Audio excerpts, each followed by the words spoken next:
Live. This is like the first chill stream they have ever done. But we are literally just gonna be sitting here, probably just doing some weather and stuff, obviously. But I figured that, I have a day off from school, something that doesn't usually happen. Um, and we don't really have much weather going on right now, so I figured we'd just talk about whatever we actually do have going on. But welcome in, everyone, coming into the chat here. So again, we're just gonna be kind of doing a chill stream here. We actually do have a pretty rare high risk of development in the Eastern Pacific here, from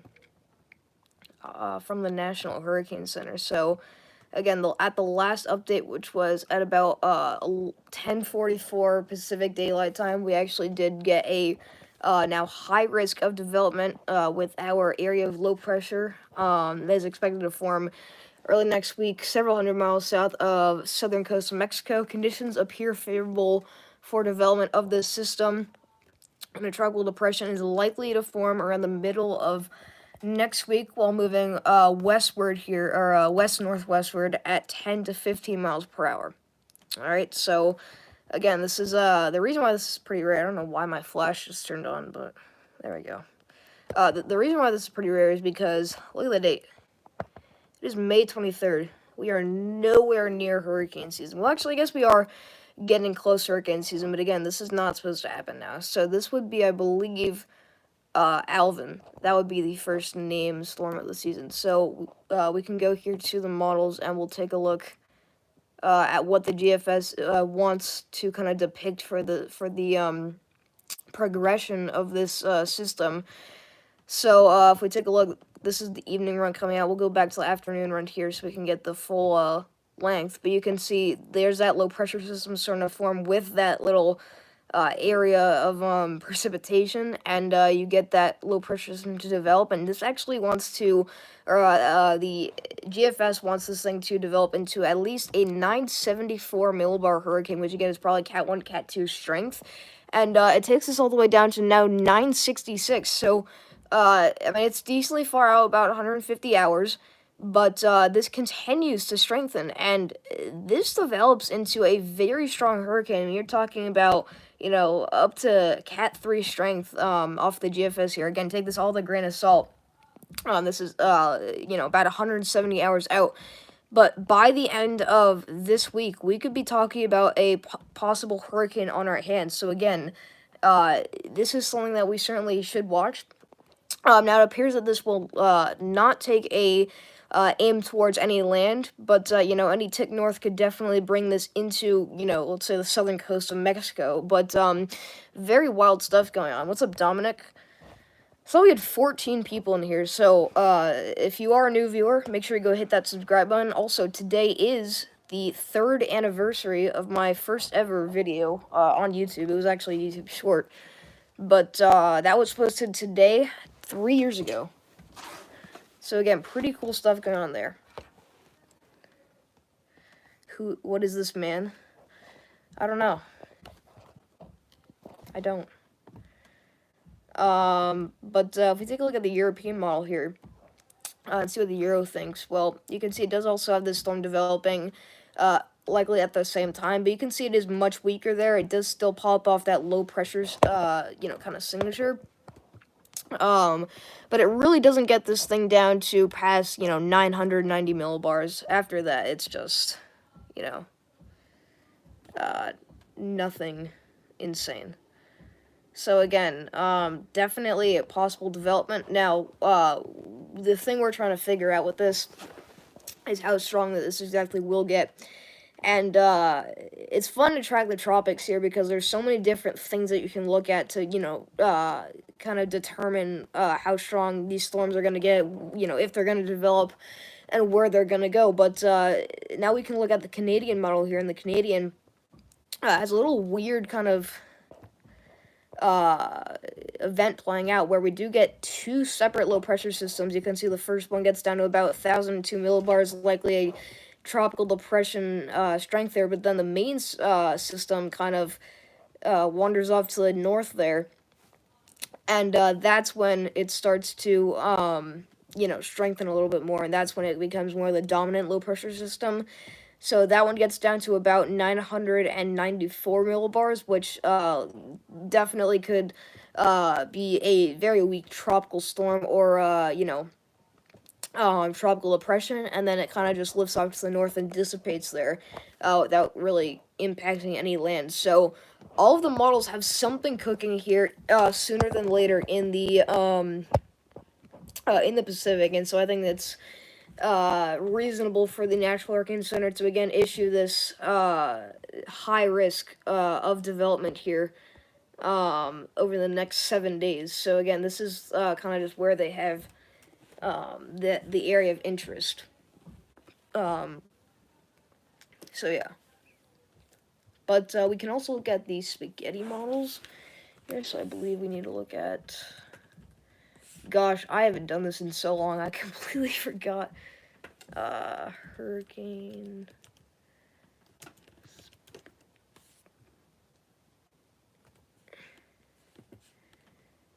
There we go. Mike's weather page. It's a really nice kind of website, and you get everything you need to know about weather here. Really tropical weather. So if you like to track this stuff just as much as I do, I highly recommend visiting this page here. Again, I'm trying to find the spaghetti models. The whole reason why is because I haven't looked at this in so long. Just because, we've been out of hurricane season for a while now. Alright, I'll find it.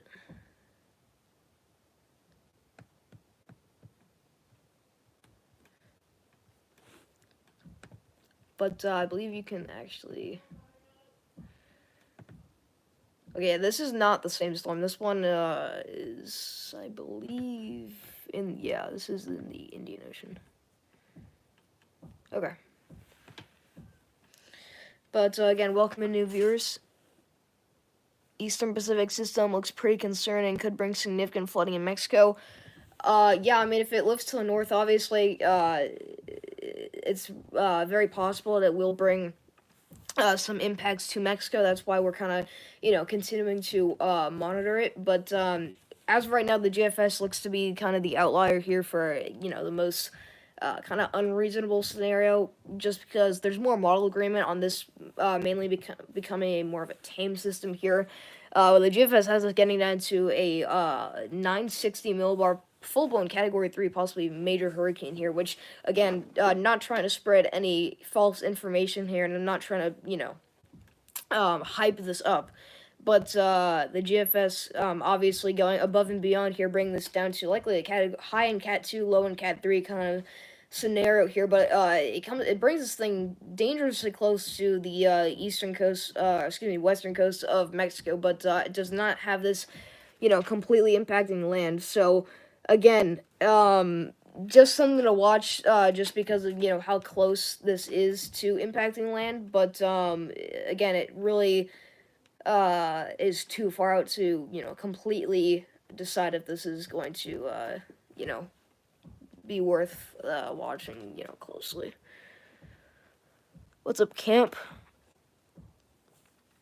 Yeah. So we look at this is the morning run of the GFS. You can see it actually had this thing becoming even stronger, getting down to a 954 millibar hurricane, which again, that's likely a mid-range Cat 3. So, I mean, if this did actually strengthen to a major hurricane, that would obviously be insane. But the reason why we're not saying that's going to happen is because there's not a single model except for the GFS that shows that. Like, even the Icon, which, again, is not a great model for, forecasting tropical systems. Even the Icon has this thing getting down to only about a 973 millibar hurricane at the end of the run. But it does steer this thing up to the north, and if this run continued, it would go in the general, its path would go in the direction of Mexico here, so you really don't want to see that happen. So again, that's why we're not really, ignoring the system, because now that it has a high chance of developing, we really need to watch it. Also because, even if it doesn't impact land, it's going to get very close. But there are, countless models that we can look at to kind of track this. So, yeah. In your opinion, it will be a high-end tropical storm or a Cat 1 at its peak? I think, really, it's kind of a 50-50 split between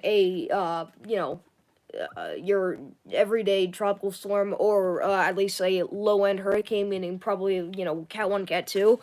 And then there's obviously the GFS and even the Icon that bring this to around a, very low-end Cat 3, high-end Cat 2 situation. So there's a lot of different scenarios here. But again, that's what we got going on right now. Just realized it actually just started raining at my house. For, like, no reason. But, again, going back to, the channel anniversary. Look at that. 3rd anniversary on YouTube. It's been 3 years since our first channel video. Keep it up. But, 1,250 subscribers over the past 3 years. So, pretty wild stuff, honestly. But if you guys have not already, make sure you go hit that subscribe button. Because, again, if we keep growing, we're going to be going places. And if you didn't know, we do severe weather coverage here on YouTube. So this is not the only live streams we do. We do a bunch of other live streams very frequently whenever the weather gets bad, if you want to put it that way. We'll be here as much as possible. So again, if you do want a reliable source of weather information and updates, make sure you go hit that subscribe button. But we also do frequent weather updates here for all things weather, not only severe weather and tropical systems. But I'd say we did a really good job covering Milton. We had at least 3 updates on Milton, or actually no, that's 4. We covered Helene very, very well. We had we had a ton of videos on Helene. We covered every major hurricane of the season. We covered most of the named storms, if not all of them. But we covered Ernesto. We covered Debbie. We even did some storm vlogs where I did get some impacts from Hurricane Debbie, and kind of just put together a little video here, about 10-minute video, and got some really nice footage there for you guys. So we'll be doing that all summer long. But again, if anything looks to be, a threat towards the United States, and really just any sort of development, that will be here. But we do severe weather. We covered pretty much every big event of severe weather last year. And for those of you that kind of watch the weather, last year was certainly a big year. And it's kind of it's a questionable kind of topic, but a lot of people do think that the 2024 severe weather season, or a tornado season, was the most active on record. Now, 2004 was also on another or I guess 2024 it wasn't the most active tornado season on record, but it's the most kind of controversial topic is that 2024, if it was more active than 2011. Now, 2011 obviously had 4 high-risk days on the Storm Prediction Center, which is pretty much unreal. We have 2 so far this year. It also had the most EF5s in a single year. And obviously, you have the notorious April 27, 2011 super outbreak. Again, probably one of the more prolific outbreaks we've ever seen in, weather history. But 2011 was in a league of its own. So, did 2024 pass 2011 in tornadic activity? Well, the numbers have it, and the reports have it, but a lot of people do think that there were a lot of tornadoes in 2011 that either didn't get surveyed or didn't get reported. So, a lot of people do think that 2011 was more active than, information has it, if that makes sense. So I don't know. All I know for sure though was that both years were obviously incredibly active, but 2024 was definitely. I would not be surprised if it was up there with 2011, but then obviously of 2004, which is standing alone there with being the most active tornado season on record. So yeah, I mean, if you guys want to do really anything, we can, because obviously this is a chill stream.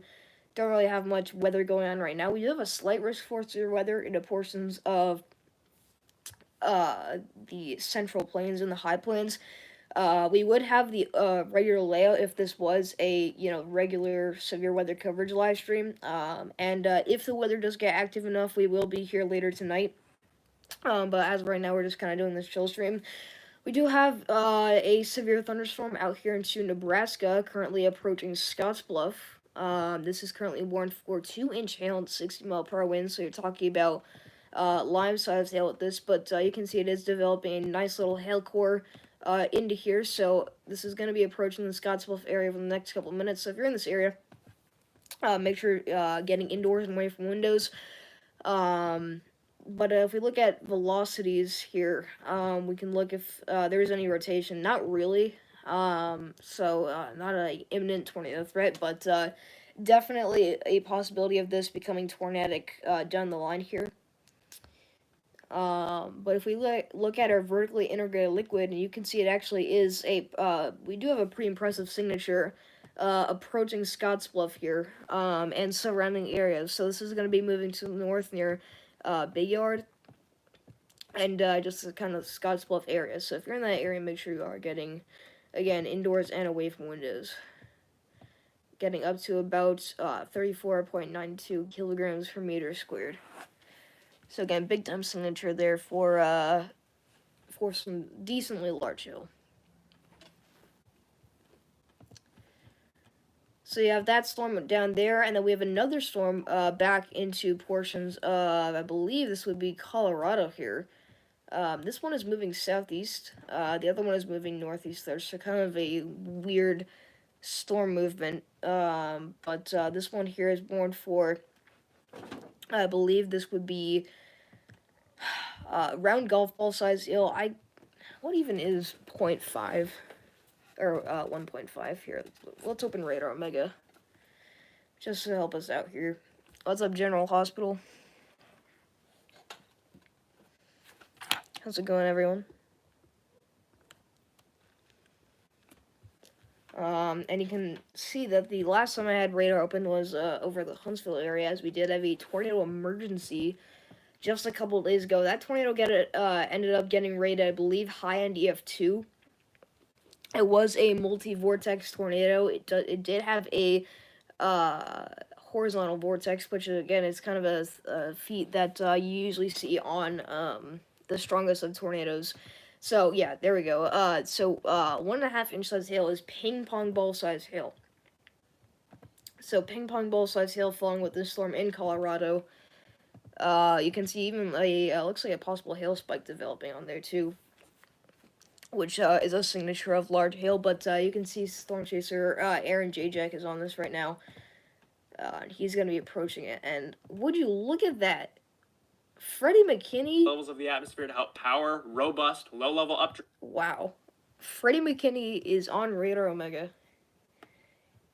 I'm just telling you guys, there are so many people that have been waiting for this day. And it finally happened. I did met Freddie. We're good friends with him and his team there. And he has allowed me to use live streams for our live severe weather coverage. So it's great to be able to use him now. Just because, obviously, going back into YouTube to his live stream is just a lot harder than, just going onto his feed through Radar Omega. But he's currently approaching this storm here from the south. With Aaron Jajak right in the middle of that hail core. What's up, Lucy? But again, just kind of chilling here, watching the storm.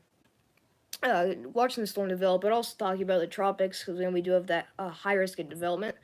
This next scan really has a storm blowing up here to about 72 dBZs, which again is likely indicative of up to 2 inch hail falling. That's usually kind of a sign that we look for. But if we look at the vertically integrated liquid on this storm here, you can see it is completely maxed out at 79.54 kilograms per meter squared. But that is a pretty large area there.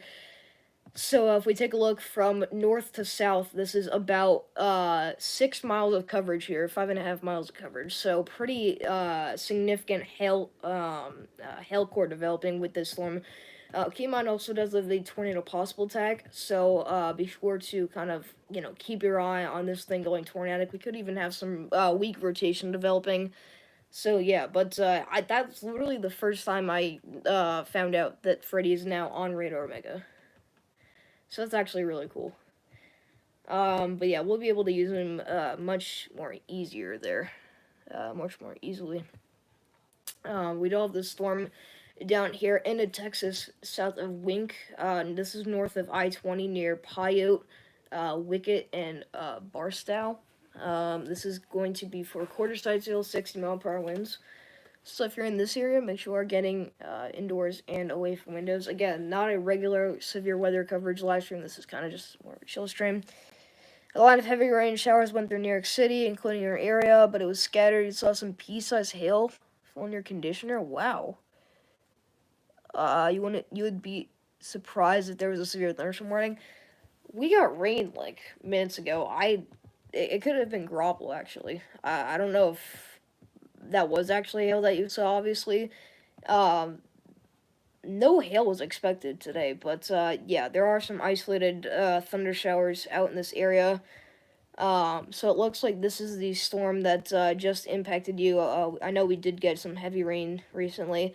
I mean, yeah, you can see it did get a little bit heavier back into New York City, almost getting up to about 40, 50 dBZs. So, I mean, I would be pretty surprised if there was hail.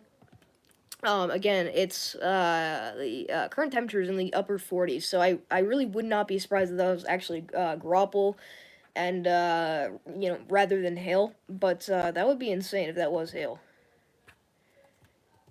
Again, really no vertically integrated liquid signature on that, so that's why it kind of just surprises me that possibly was hail, but we'll see. And we can look at how tall these thunderstorms are out here into Nebraska and Colorado, estimated by radar. So let's see. We can turn on our Echo Tops. Put this to 3D, make it look cool. Yeah, so this storm here is just up to about 51,000 feet, so I believe that does not max out the scale. I've never seen a storm get past like 65,000 feet on Radar Omega, but apparently it goes all the way up to 70,000. I did not know that because I thought it maxed out at 51. Because I really, over just the past 3 months, I really haven't seen a storm get past like 54,000 feet. And again, this is estimated from radar, so it's not an exact measurement, but we can look at the storm back here on the Long Island that we have now reports of possible small hail or grapple. Yeah, you can see that, just based off the radar, this thing's only getting up to about 10,000 feet. It was a little bit taller back here.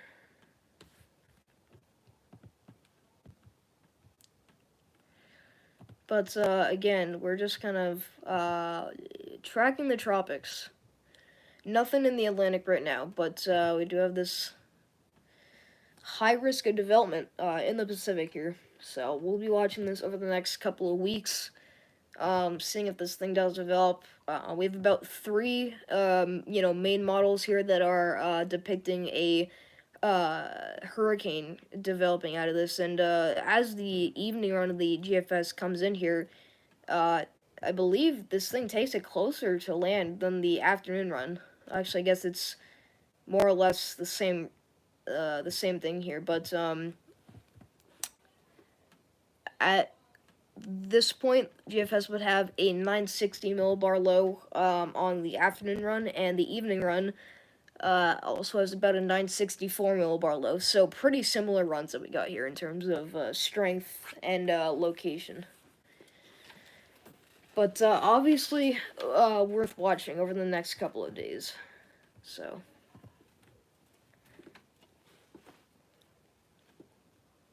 But again, I just want to thank you guys for all of the support over the past few years. I mean, it's been my dream to do what I love on this platform, and we have done it in such a successful way, so I really can't thank you guys enough.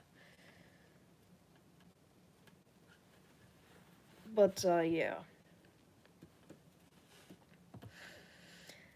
Again, the latest run of the Icon has this thing getting down to a 1004 millibar low, but that only goes out 120 hours, so not the full kind of lifetime of this future name storm. So that's pretty much all I have to talk about. I don't really have anything else. I mean, we could definitely look at the SPC here. Where we do have this slight risk for severe weather. Going out for portions of the Central Plains here, back from southwest Nebraska into southern and central portions of Kansas, northern Oklahoma, and the panhandle of Texas there. This is driven by, let's see, we'll zoom in here. We'll see what the kind of different outlooks here are for. But Garrett's tornado threat is a 5%, going out for portions of far northeastern Colorado. This is going to be going out for a pretty small area here, only a couple counties included in that risk. But if you do happen to be located in here, make sure you are staying weather aware with multiple ways to receive warnings. But our two little cells that we were watching earlier actually are in that 5%. That's something that Freddie, Aaron, and Nathan Moore are on. But this is the storm that's producing large hail. Oops. Sorry about that, everyone. Looks like some merger coming out on the backside, so we'll see if this actually does go tornadic. Because again, this is in the environment, and it's a very strong supercell. So I should not let my phone fall again. We saw 22 tornadoes already this. Anyway, if I can't get the hot summer, then surely 2026 will be our year. Are you talking about, like, you've seen 22 tornadoes?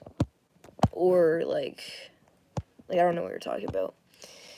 Hey, what's up, Prison? Keep up the good work. So cool to see your channel growing. Appreciate that.